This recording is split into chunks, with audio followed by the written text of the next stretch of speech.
दिल्ली में यमुना ने ऐसा रौद्र रूप धरा है जैसे पूरे शहर को डुबोने पर आमदा है।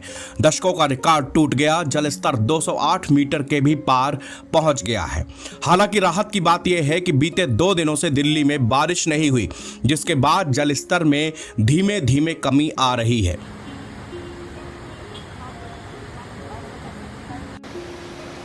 दिल्ली में यमुना नदी प्रदूषण और लगातार इंक्रोचमेंट से किसी नाले जैसी हालात हो गई थी। अब वह इतना विकराल रूप ले चुकी है कि पूरे दिल्ली में त्राहिमाम त्राहिमाम मचा हुआ है।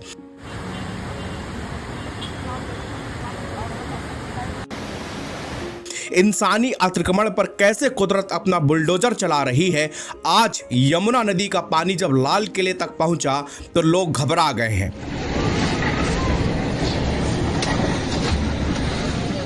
लेकिन आपको बता दें कि मुगल काल में यमुना नदी किले के अंदर से बहा करती थी।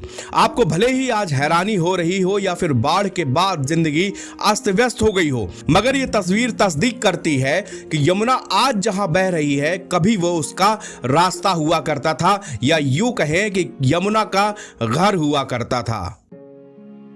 यमुना किनारे धड़ाधड़ अवैध निर्माण से नई नई कॉलोनियां आकार लेती रही। एनजीटी ने कभी यमुना किनारे खेती पर प्रतिबंध लगाया था, वहां अब खेती तो छोड़िए, अवैध पक्के निर्माण तक धड़ल्ले से होते रहे।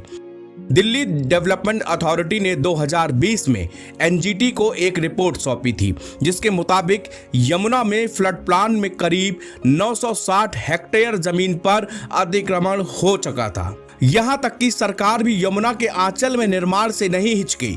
यमुना बैंक मेट्रो स्टेशन हो, कॉमनवेल्थ गेम विलेज हो, मिलेनियम पार्क बस डिपो हो, इसके जीते जागते सबूत हैं। इसका सबका निर्माण डार्क जोन यानी जीरो जोन में हुआ। प्रकृति के साथ छेड़छाड़ होगी तो उसका बुलडोजर एक ना एक दिन चलना तो तय है। ऐसा लग रहा है कि हमने दिल्ली में यमुना की जो दुर्गति की है उसका बदला लेने पर आज ये नदी उतारू हो गई हो। जीरो जोन यानी नदी का वो इलाका जहां किसी भी तरह का निर्माण प्रतिबंधित होता है, उसमें धड़ल्ले से अवैध निर्माण होते रहे, यमुना के पेट तक के निर्माण होते रहे। बात चाहे पूर्वी दिल्ली के मयूर विहार और आसपास के इलाकों की हो, या फिर दक्षिण दिल्ली के मदनपुर खादर की, या फिर नॉर्थ वेस्ट दिल्ली में वजीराबाद और आसपास के इलाकों की, हर जगह यमुना में बड़े पैमाने पर अतिक्रमण हुआ। डीएनडी से लेकर गीता कॉलोनी, ओखला, वजीराबाद और पल्ला बेट तक अतिक्रमण ही अतिक्रमण